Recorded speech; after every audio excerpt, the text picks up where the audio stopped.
Hello, we've got a part 2 on love.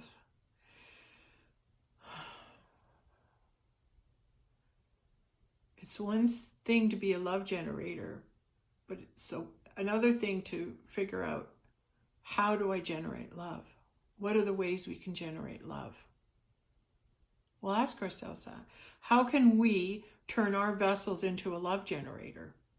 What are the things we can practice that will cause our generators to go send out a vibration of love? What can we do? Okay, there's some quick tools we can use. The first thing I wanted to say is that a really good way of lifting your vibrational frequency is find another person who vibrates where you do, as close to you as you can. And how that looks is, when you speak to one another, it's an exchanging of truths. There's no argument. There's no ego. Nothing. No judgment. It's just, I'm hearing this. I'm receiving this. I'm feeling this. I'm seeing this. And the other person tells you what they're seeing, what they're feeling, and the two of you now try and put the puzzle pieces together to figure out what it is you're supposed to see. All right. The more you stay engaged in that level of energy exchange, that'll lift your frequency higher and higher and higher to truth. Okay, and then when you vibrate at the level of truth, you're vibrating at the level of love, you're vibrating at the level of God. And so the more you can spend time engaging in that, it lifts and lifts and lifts and lifts. It's like a Tesla coil. It lifts and lifts and lifts and lifts until you reach Creator, until you reach Source, which is where truth, love, peace exists. Brotherly love, concern, caring, all those frequencies dwell in the higher levels of vibration where God dwells.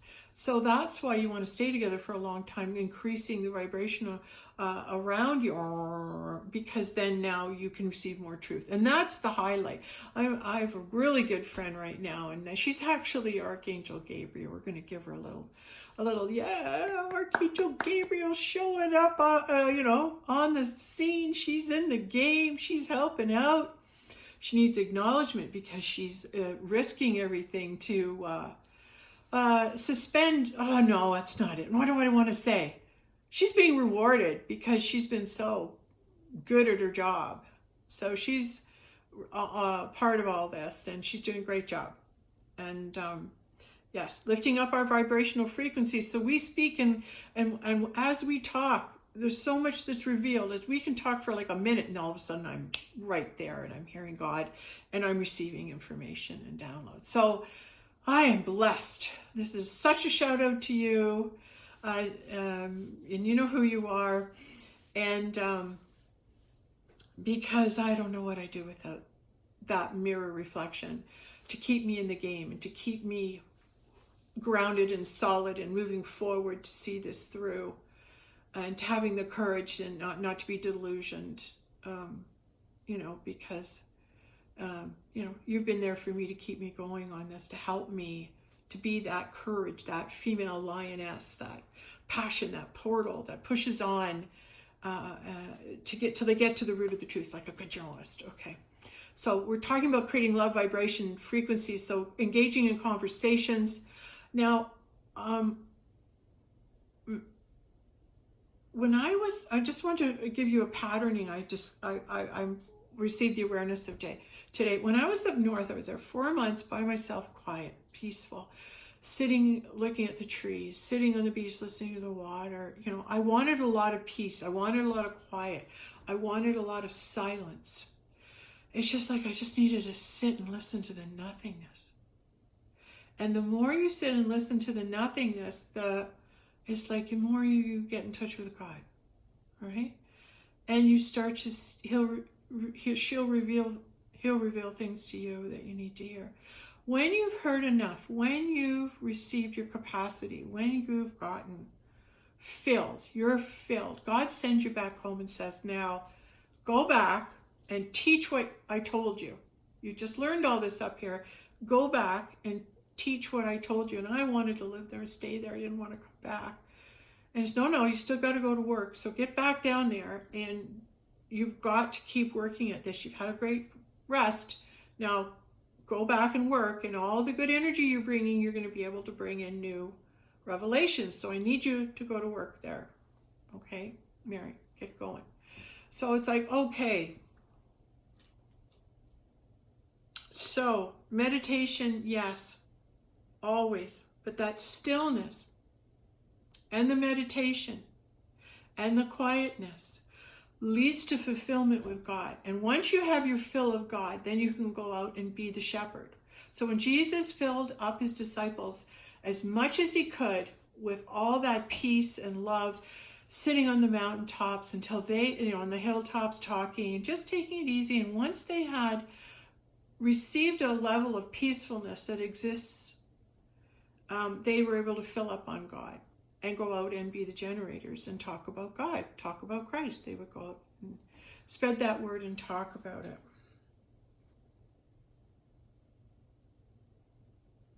So when you are in the stillness, you receive information.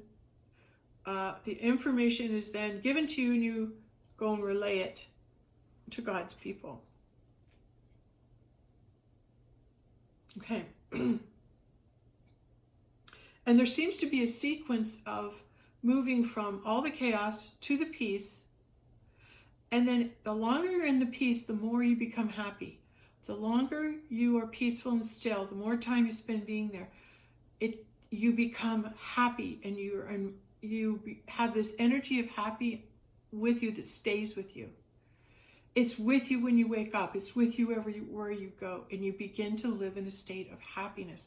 That means the happiness energy comes to you. And usually it's in a place where there's loving people, kind people, caring people.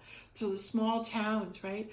Loving, caring for each other. That community, that tribal existence, that I'm loved in this community, in this tribe. I'm loved and I'm happy here.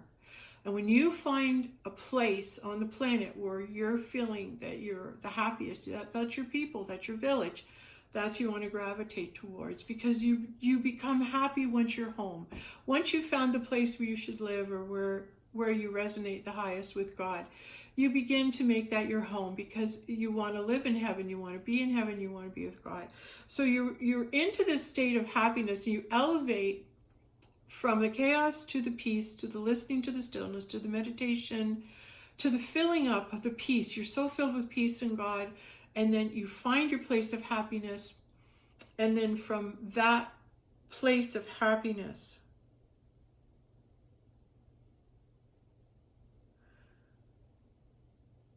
you become vessels.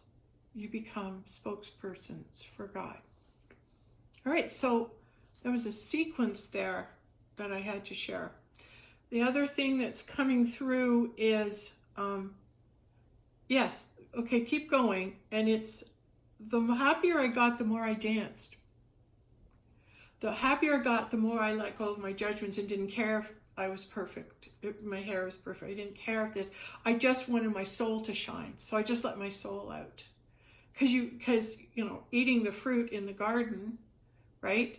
It allows that judgment to leave, the inhibitions to leave, and you become one more with God, one more with nature, one more with your authentic self and how you were at the time of your creation.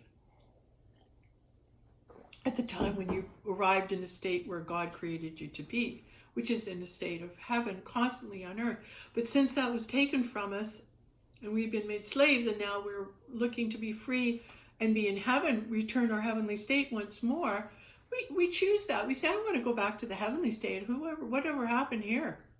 And we're letting that go and move into the heavenly state. So the singing and the dancing and then falling in love comes like up a ladder. I guess it's Jacob's ladder. Maybe that's what that is. It's a ladder to love, where you are coming up out of the chaos, right? You could do a little ladder here. So the idea of it being a ladder, it's kind of like a staircase, right? That's a terrible drawing. You should have done a three-dimensional, whatever. So here we are coming up the ladder, and you've got the chaos, and then you move into the quiet, and then you move into the peacefulness, peacefulness, and then be in the stillness. And that's even higher still, because there's no noise at all there. It's a complete void. Stillness is being in the void of nothing, of no sound. So stillness brings you into actually your creator. So you get in touch and become one with your creator again in the stillness. That's where that happens. And then when you move up in frequency, and then from stillness you go to the happiness.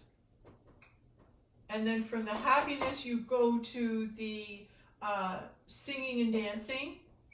Singing and dancing. See, these are energies that come into you. It's very hard when you're in a low chaotic, level. And, oh, let's sing and dance. Well, I don't want to, because you're in a low chaotic, low vibration. So singing and dancing is really hard for you to evolve to if you're in a bad, negative way. That's why it's lifting someone's spirits and trying to make them happy when they're miserable. When you're wasting your time, they're vibrating so low they can't hear you. So here we are going up, and we become in the stillness, a void, one with the void, one with creator. And then as we become happy, we start singing and dancing. And then once again, we return as a voice for God. And then now we can go home and trumpet out the wisdom that you have acquired and the elevated states you went through to be able to access vibrational frequencies that are equivalent to being a spokesperson for God on earth. Pretty cool. Hey, I got that as well. I thought, well, you better share that. All right, let's keep this one short and sweet so people will actually watch it. No, we'll lure them in with these short videos, and then they'll go, oh, tell us more. You've been reporting for how long? Gee. Okay, so yes, this is about love. And the act of being the voice for God, the last thing is, you be the voice of God because of your love for God. And that's what drives you forward. Always your love for God. You will do anything and cross any field, any bridge, climb any mountain, because your love for God is that great. And when you have that in your heart, it's easy to be who He's called you to be.